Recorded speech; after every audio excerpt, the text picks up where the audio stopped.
All right, ready to dive into a big one.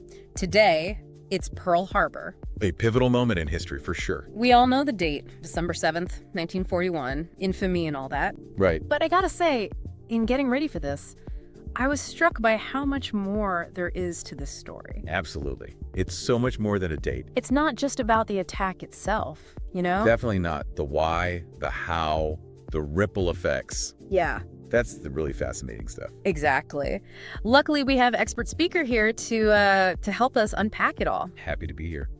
So to kick things off, this wasn't just a random attack, right? Like, things were pretty tense between the U.S. and Japan for a while before Pearl Harbor. Oh, yeah. Decades of tension brewing. What was it, like the late 1800s, early 1900s when things started to get complicated? Yeah, you got to rewind back to really understand. Japan, they're fresh off a win against Russia, feeling ambitious, right? Russo-Japanese War, big win for them. Right, and they've got their eyes on expanding their empire in Asia, Korea, Manchuria, places like that. And at the same time, you've got the U.S. also becoming a bigger player on the world stage, especially in the Pacific. Exactly. And the U.S., they're going through this huge industrial boom. They need new markets, new resources. So their interests start to bump up against Japan's ambitions. You got it. It's like they both want the same piece of pie. And that pie being resources, influence in the Pacific. All of it. Control, territory, it all ties together. Things really heat up in the 1930s. That's when Japan gets more aggressive, right? I'm thinking about their invasion of China. Full-scale invasion in 1937. The U.S. is not happy about it. Leading to those economic sanctions, I remember reading about that, especially targeting oil and steel. Hitting them where it hurts. Oil, steel, those are vital for any military power, let alone one with expansionist ambitions. So the U.S. was trying to use those sanctions to, like, put the brakes on Japan's aggression without actually going to war. A calculated risk for sure. Yeah. But as we know, things would escalate dramatically from there. And how do we go from trade disputes and sanctions to a full-blown surprise attack? What was Japan thinking? Well, by the late 1930s, key figures in Japan, like Tojo, the prime minister, and Admiral Yamamoto, they saw the U.S. Pacific Fleet at Pearl Harbor as a major roadblock. Makes sense. It was a powerful fleet. A major obstacle to their goals. They thought if they could take out a good chunk of that fleet, It would pave the way for them in Asia. exactly, they were gambling on a swift, decisive blow. Cripple the U.S. Pacific Fleet and buy themselves time to solidify their position before the U.S. could react. Incredibly risky gamble. It was a huge gamble, no doubt. But they thought it was worth the risk. And tragically, it was a successful attack, at least from a tactical perspective. Oh, it was devastatingly effective, caught the U.S. completely off guard. Battleships sunk, aircraft destroyed, over 2,400 American lives lost. A horrific toll. It's hard to even fathom that. You mentioned earlier that those sanctions were a calculated risk by the U.S. Looking back, were there other decisions, other factors that might have inadvertently contributed to this whole situation?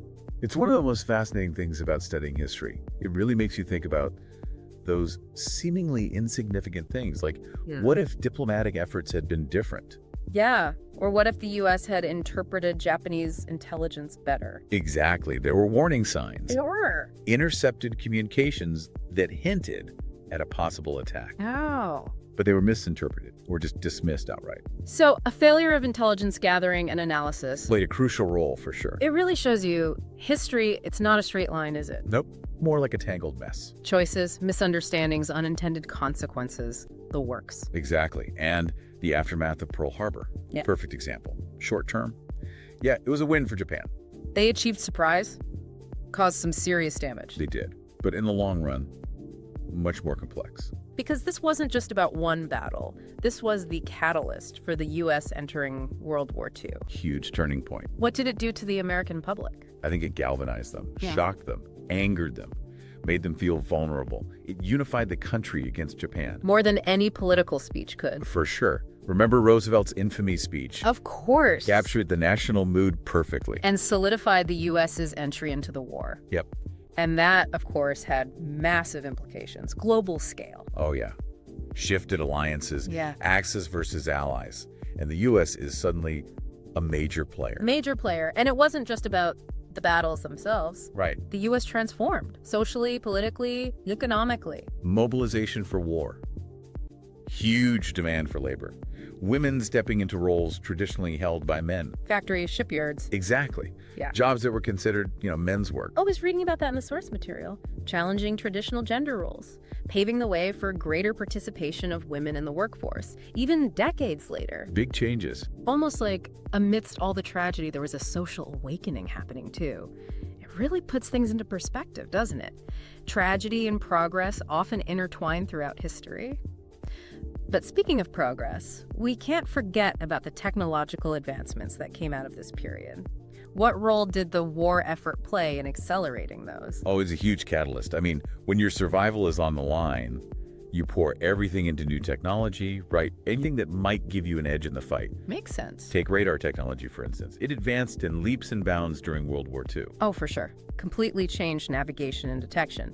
And then there was the Manhattan Project. Right. Which, that's a pretty sobering example, I think, of wartime innovation. Definitely. The atomic bomb. Yeah. Talk about a terrifying advancement. Changed everything. The dawn of the atomic age. And the world would never be the same. New anxieties, definitely, but also a new understanding of just how destructive war could be. Absolutely. Force nations to rethink their entire strategies, grapple with the ethical implications. I mean, this was a weapon like no other. And then out of all of this, the U.S. emerges as a global superpower. Exactly. You can't overstate how important Pearl Harbor was in shaping the world we know today. It's kind of incredible to think about. This one event, this date which will live in infamy, it really did set off a chain reaction. It did. Consequences we're still dealing with today.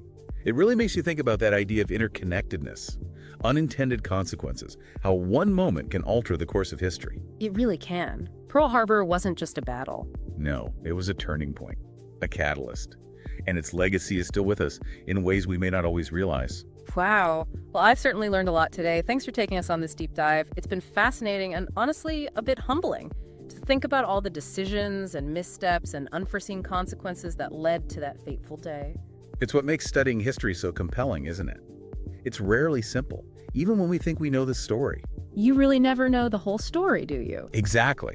And that's the beauty of it. There's always more to uncover, more to learn, and the more we understand the past, the better equipped we are to navigate the present and the future. Couldn't have said it better myself. And on that note, we'll leave you to ponder the complexities of Pearl Harbor and its lasting legacy. Thanks for joining us for this deep dive, and we'll see you next time.